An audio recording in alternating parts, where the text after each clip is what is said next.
lumamig. Guys, may na-meet ako From Virginia. I'm from Cebu. Option 1 or option 2? Ano tong voodoo daw? Para kung may gusto kayong kulamin, alam mo. Like, not everyone gets to do this and I'm really not trying to take this for granted. What is up, guys? Welcome back to my channel. For today's video, magsisimba tayo sa oldest Roman Catholic Cathedral dito sa America, which is St. Louis. Nakikita natin yan sa previous video sa ilang beses natin pumunta doon. But this time, we will actually go to Mass. But madadelay muna siya kasi tignan nyo yung weather sa labas. I don't think it's clear but umuulan siya. I never expected it to be this gloomy and rainy. So, yan, delay muna. Instead of 9 o'clock Mass tayo, 11 a.m. tayo magmamas. And after ng Mass, kakain tayo, hanap tayo ng last lunch place.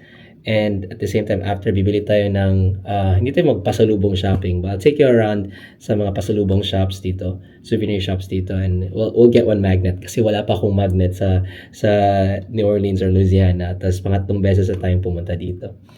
So for now, kagising lang, magbe-breakfast lang tayo, and hindi ko na kayo samahin. Tapos, I'll just chill until 11 until it's time for us to go. So, yeah. Ayun guys, so tumila na yung ulan. It finally stopped. And so, we're currently walking papunta din sa St. Louis Cathedral. Pinapadalian ko para maka-attend tayo sa 11 a.m. na Mass. Tapos biglang lumamig. Nag-drop agad yung temperature. Hindi ako naka-prepared. Wala akong... Ay, kuya. Hindi ako prepared kasi wala akong jacket. Ang sobrang lamig. Sige na, fighting. Kaya lang ito, kaya.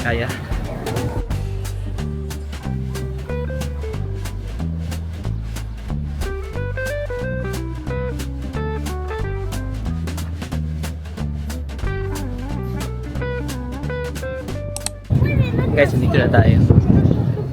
Pasok tayo.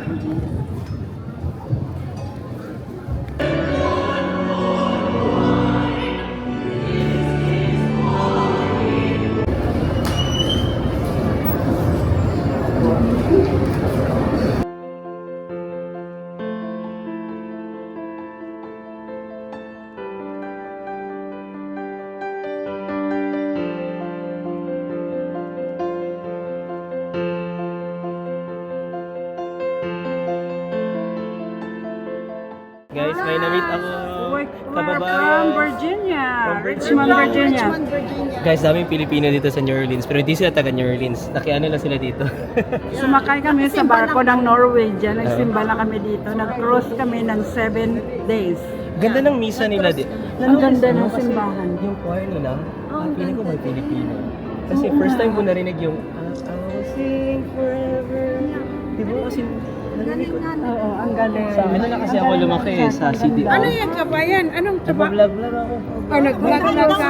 I'm from Cebu. I just came back. I just went there. Pampanga. Hindi, Ilongga. Ilongga. Uy, Ilongga Negros. Sa kanya yung pinakamasarap na pagkain. Oh, thank you. Ay, Iloilo pala yun. Sorry. Ay, joke. Uy. I'm from Cebu, Katmon, and Lapu-Lapu City. Oh, sige, hayin nyo. Baka sumikat. Bye! Ako, nagbablog ako. Nagsisimula ako. Para ano? Alam mo ako? Dina Colonia Morris from Cebu. Para pag yayaman ako, party tayo. Char. Palo ka namin. Sige po, tita.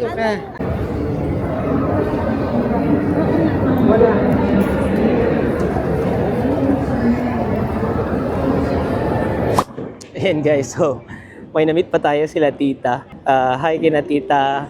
Salamat sa pag shoutout at greetings. Nagbakasyon sila dito. Nag-cruise sila tapos dito sa New Orleans yung dock. Kung mag-cruise kayo, pwede pala kayo dito mag-dock. So, ayan, hanap tayo ng nasa labas na to ng sa French Quarters at sa labas na to ng St. Louis Cathedral. So, daming performers nga. Tapos maraming street art din. So, andyan pa rin yung festival kahapon guys, yung French Quarter Festival. Ayan. So ngayon, maghahanap na tayo ng pasalubong, or actually just magnets. Tapos I'll take you guys sa pasalubong pasalubong shop, and then we'll see kung anong mga pwede nyong mapasalubong kung next time kung dito kayo. So guys, may nahanap tayo na Royal Praline Company na na tourist na souvenir shop. So as usual, like magnets, and yeah, I'm having a hard time decide kung ano yung magnet na kukunin ko. This one, choosing between this one and then this one. Tapos maganda din to. Ito. Kasi guys, ang ganda ng quality ng magnets nila. Tignan nyo. Like, look. It's like buo. This one's $5.95. And then this one is $6.95. So, $1 difference. Kasi cute ng houses, oh. But, yung ito, meron siya mga cute na designs na kasali na lahat. Yeah. So, let's decide on that. Siguro, kayo, comment section below. Ano yun? Option 1 or option 2? Yan lang yung dalawa. Kasi yung iba medyo all over the place na eh. Tapos meron pa akong ipapakita sa inyo. Ay, ganda dito, oh. Ito. Ah, patay. Hindi na ako makakapag-isip nito. Tignan natin magkano to. Ah, manipis lang siya. This is $5.95. Tapos manipis lang siya. Same ng price ng isa. This one parang it stands out eh. Ito, this one. Kayo guys, ano sa tingin niyo? Also, nga pala, New Orleans is famous for their pralines. I think that's how you pronounce it, praline or pralines. So para siyang dessert or snack na may caramel and some kind of nut. Some usually it's pecan nuts, or may peanuts na ako nakita dito din. Pakita ko sa inyo. So this is what it looks like. These ones are singles. Ay, klaro. Hanap tayo ng klaro. Dito. Ito yung itsura niya. Ito. These are broken down. That's what it looks like. Ewan ko nakatry na kayo dito. Siguro similar siya sa Pinas, yung mga peanut brittle. Hindi rin yema kasi it's harder eh. Bibili ako para snacks natin sa plane mamaya. Or pasalubong. Bigyan natin na Cody and Cindy. Natin na Piwi. Yan. That's what it looks like. Meron yung ibang flavor na may chocolate. Yan na, may chocolate na. Pero sabi ni ate, oh wait, this is much clearer. Ito. So, yung malaki, itong original, is $21.95, yung malaki. And the small ones, $6.95. Meron din ito. May pecan caramel-coated pecans, which is $7.95. Pero ito yung sabi ni ate na masarap to, guys. Less sweet, kasi hindi masyadong matamis. And then, $2.49. Creamy pecan. So, we'll probably get a box. Tapos, ano na lang natin, pamigay na lang natin. Kasi, ano lang siya eh. Kano ba to? The box? How much is the box? Tanongin natin. Oh, $9.95. So, $10 yung box. Kuha tayo ng box. 4 yung laman nito. And then, ihati-hati na lang natin. Kasi ating sa loob ng box is individual ano din, packed. Tapos guys, meron pa din silang mga mugs dito. Yung Café du Monde na mug. Famous yan. Hindi tayo nag-mug ng Café du Monde, di ba? And then, some shot glasses. And then, you can put that na yung lalagyan na oven mittens. Yan. Tapos, guys, voodoo dolls. Kung may gusto kayong kulamin. Kasi famous yung famous yung New Orleans din, they believe in superstition, yung mga witch, yung mga shaman, mga ganun, ghosts and stuff. May tarot cards din sila, taas. Ano tong voodoo daw? Para kung may gusto kayong kulamin, alam nyo. Di nakalagay. Ay, ito. Dito. $15 guys. $15.99. Kung gusto kayong kulamin. Coasters. Tapos, kung gusto nyo gumawa ng beignet sa bahay, may beignet mix, pwede nyo mabili dito. How much is this? Hindi nakalagay. Oh, $4.99 lang guys. $4.99. There's mga coffee beans. Yan. Coffee beans. Yan. Dyan. Yes. Oh yeah, hot sauce too. Got hot sauces here. Pero nabibili na ata to sa mga ito may mga special hot sauces dito. Pero marami na to nabibili na to nationwide sa groceries. So hindi ko alam kung mas mura dito or mas mahal. Pero mahanghang masyado yan. Ito gusto ko lang to. Na-try ko to kasi nasa hotel to eh. Anong oras na? Mag-1 na. Siya, bibili na natin yan. Bibili ako ng praline tsaka anong tawag dito? Praline tsaka yung magnet. Yan guys, so nakabili na tayo. Chiching! So, yun. It amounted to $17.95. Oh, may drop. $17.95. So it's not bad. Bumili tayo ng a box of pralines, yung 4-piece box, and then a magnet. So, good na tayo.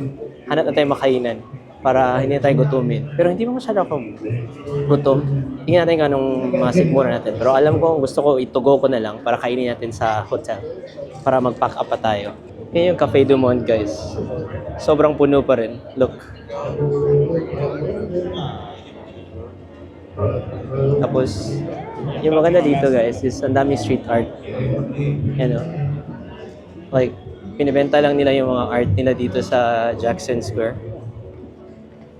Yan.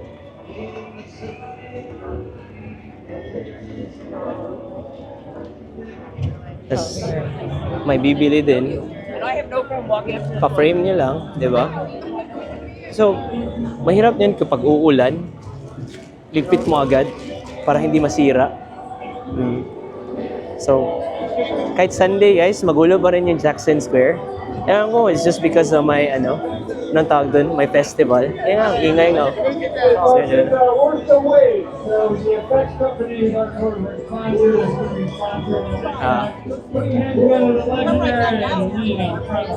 Tara, hanap na tayo ng hanap na tayo ng makainan.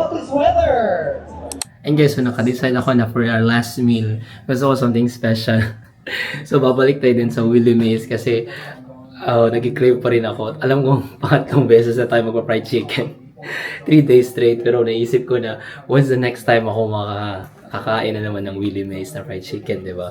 So hindi ko na kayo sasamahin kasi alam niyo naman kung ano yun. So magko-commute lang din ako doon. Tapos bibilisan ko kasi 4 PM yung check-out ko, tapos 1:15 na. So update ko kayo. And guys, nakabalik na tayo sa hotel. Last 2 hours na lang mag-check out na tayo. May nangyari. So, di ba sabi ko, last meal natin yung yung Willie Mays na fried chicken. So, pagpunta ko dun, sobrang daming tao. Kasi may brunch event sila or whatever. Tas only reservations lang yung kinukuha nila. Tapos, yung counter, yung bar or counter seating kung saan tayo last time, higit 1 hour yung wait. So, yun, feeling ko plan ni Lord na hindi tayo kakain doon for last meal. So, pagpunta nyo, kung papupunta kayo dito guys, kayo na naman, try nyo. As in, kung pwede, magpa-reserve kayo ahead. Hindi pa, pwede pala reservations, hindi ko alam, pwede pala. So, yun, pahinga na lang muna ako, tas punta tayo ng airport saglit, after. Tas update ko kayo. With more future in the United States. Oh, really? Yeah. Expensive, huh? It is expensive. It's expensive. But not as expensive as New York and LA, you know.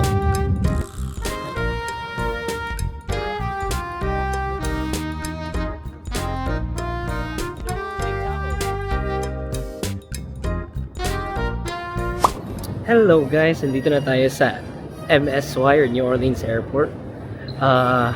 So the Uber costed me $41, so half siya. Higit half lang siya sa first Uber natin from airport to the hotel. Pero mahal nga talaga. It's very expensive. So, yeah. Hindi na ako mag-check-in kasi nag-online check-in na tayo. Let's go through the security na lang. So, ito yung airport ng New Orleans. Ang ganda. Parang mas maganda pa siya sa Austin Airport for sure. Mas malaki yata. So, yeah. I'm gonna update you guys. So, security muna tayo. So, ayan guys. Nakapasok na tayo sa terminal. Ang haba ng security check na line. So, for now, maghintay na lang muna tayo kasi 3 hours pa yung flight natin. 7:50 pa. So, ngayon pa lang, kaka 4:50. So, hintay-hintay lang muna tayo. Tapos, I was trying to get in sa lounge. Hindi ako makapasok kasi, puno. So, 2-hour wait. Naglagay na lang ako sa waitlist. Tignan natin kung makapasok ako. Pero, I doubt it. But, anyways, patapos na yung weekend natin. So, pabalik na tayo back to reality. And, wala na tayong ibang trips in plan so far na out of state or out of country. Yung next na trip natin is secret. Ewan ko kung alam niyo na. So, matagal pa yun. So, hindi ko pa sasabihin. It's quite a wait. So, but anyways, this trip has been very fun. It's one of my solo adventures na naman. And, yeah, kasi it's always very special when I travel kahit especially mag-isa. Kasi it's always that time na parang I pull myself away sa life ko or my regular life. Paano ba ito? Hindi ako nasa center. Sa regular life ko. And like, I get to view my life at a different perspective. And it makes me reflect. And I don't know if you guys can feel the same. Especially pag mag-isa kayo. Or moments of solitude, kumbaga. I don't want to be all too preachy, pero may nabasa ko dati sa mga sa mga reflections ko, yung mga devotional ko, Bible devotional. Sabi nga nila, like, as much as Jesus was very social, he did take his time to kind of like step back and be by himself. Yung nagpunta siya sa desert, yung 40 days siya doon, nag-fasting, yung ewan ko tama ba yun? 40 days or 30 days pa yun. I-correct niyo na lang ako. Pero I think it's similar moments ng ganun, especially pag magta-travel ako. So, yun lang. And nagsimba nga ako kanina sa St. Louis Cathedral. Parang, it was so nice kasi not only that, yung choir was very good. Tapos, very lively. Hindi katulad ng mga choirs dun sa Austin or sa Texas na ang sobrang, ewan ko, basta kahit masaya yung occasion, parang malungkot din. Yun, feeling ko parang merong Pilipino sa choir nila na sobrang lively. Tapos yung mga songs sila, naririnig ko dati nung nagsisimba ako sa Pilipinas, di ba? Yeah, just going back to the topic, yung parang nung nagsimba ako, paisip ako na, like, I'm so blessed na I get to travel. Most of the time it's free, not most of the time, but like sometimes it's free, sagot ng conference, sagot ng foundation, and parang like not everyone gets to do this, and I'm really not trying to take this for granted, and I want to learn so as much as I can from other people and from other cultures as well, and experience as much as I can. Kaya nga this is a very different experience of New Orleans compared sa mga New Orleans visits ko dati. I was sober for the whole stay. Wala akong drink ng alcohol. And I get to see what New Orleans is like in daytime, in nighttime, in the residential area, in the busy area. The people are very lively. The people that I interacted with, ang saya. But yeah, hindi ko yung record lahat. Kasi most of the time nahihiya ako pag nagre-record. Hanggang ngayon nahihiya nga ako na sa airport ako pauwi na. Wala nakikilala sa akin dito. Pero yeah, gusto ko lang sanang encourage kayo kung if you get the chance to visit New Orleans, it's beautiful guys. Kung hindi nyo vibe yung drinking, ang dami niyang ma-offer. Kahit hindi ka nagdi-drink. Yung music, yung culture, the food, it's amazing. So yeah, so hanggang dito na lang muna. Tapos maghintay na lang ako dito. And thank you sa pagsama-sama sa akin dito sa New Orleans at sa travel series na to. And I hope you have a great weekend or great week ahead of you kung saan man kayo. Don't forget to like and subscribe. Take care and don't forget to take care of someone. Bye!